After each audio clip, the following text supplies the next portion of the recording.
Before I told you that we were going to get to exponents when we were talking about order of operations, well, now is the time where we are going to discuss exponents. Now, sometimes exponents are called powers, but let's break it down to each part and label them. Remember mathematicians and their special names. So typically you would have some number. A is just some number, B is also just some number. So the little number, which in this case is B, is called the exponent. And the A is called the base. The whole thing is called a power. So here we have 2 to the 5th power. That's how we read that. Now, what does 2 to the 5th power mean? Well, this little number right here, it tells us how many times we need to multiply this by itself. So 2 to the 5th means we multiply 2 times itself 5 times. So 1, 2, 3, 4, 5. When we evaluate this, we get 32. Remember, evaluate is you're going to get a single number. So 2 times 2 is 4, times 2 is 8, times 2 is 16, times 2 is 32. So that's how we get the 32. So there is special names, as is with everything. There's something called squared, there's something called cube, and then there's everything else. Well, let's see what that looks like. This here is read as 4 squared. And notice the 2. The 2 is what tells us it's squared. This is 7 cubed, and the little 3 is always cubed. Now, c to the 7, the little 7 doesn't have a special name. So that's what I mean by everything else. We read this as c to the 7th power. Now, this right here, the base, that could be anything. It could be 2 to the 7th power. In this case, it's c to the 7th power. It doesn't matter. That's just how you read it.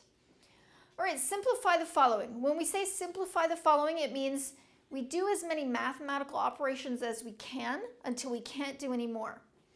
Now, in this case, we see 3 squared, and that tells us that we multiply 3 by itself twice. So we know that 3 times 3 is 9. So that's not too bad. What if we add a little bit something else to it?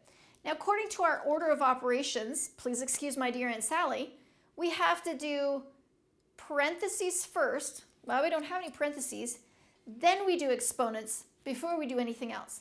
So here we have an exponent, a power, and this tells us to multiply 2 by itself 2 times. So 2 times 2, and then we're still going to have minus 5. So 2 times 2 we know is 4, and then we're going to subtract 5. Well, 4 subtract 5 leaves us with negative 1. Well, now I have parentheses and an exponent. Well, please excuse my dear Aunt Sally, we have to do what's inside the parentheses first. So when you get 5 plus 7, that gives you a 12. And then we're left with 12 squared. And that's simply 12 times 12, which gives us 144.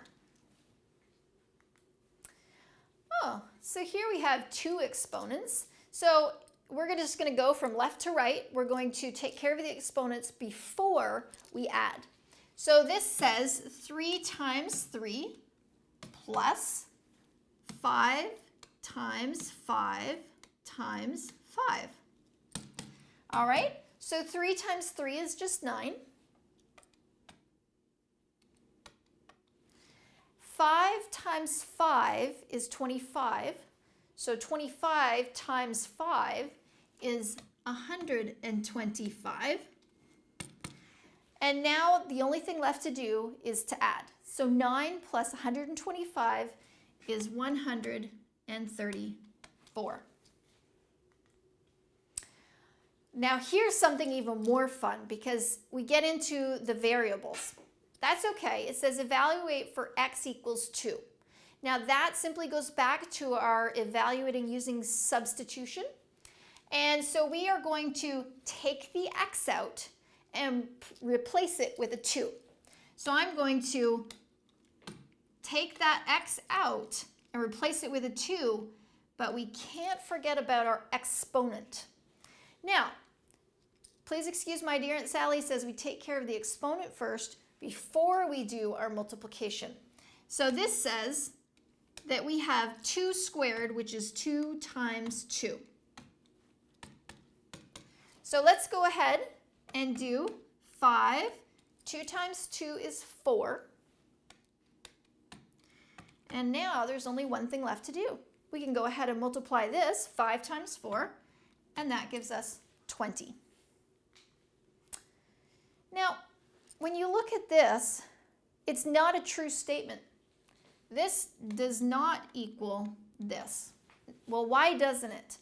Well, you see this little exponent attached to that 2? It's not attached to the negative sign. It's really, we could look at it like this. And then we end up getting -4 because this is 2 times 2. Well, this guy, now it's not equal, so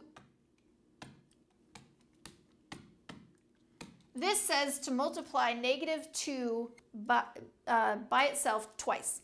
So -2 times -2, we remember from our negative integers, negative times a negative is a positive, and we end up getting a +4. So remember that the exponent, whatever it's attached to, that's what the base is. So in this case, because of the parentheses, the entire base was -2. In this one, there's no parentheses, so the base is the 2, and the negative is simply in front.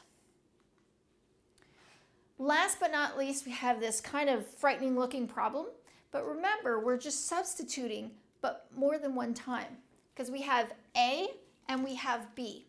So let's start with, we're going to leave -5 alone. We're not going to do anything with it right now.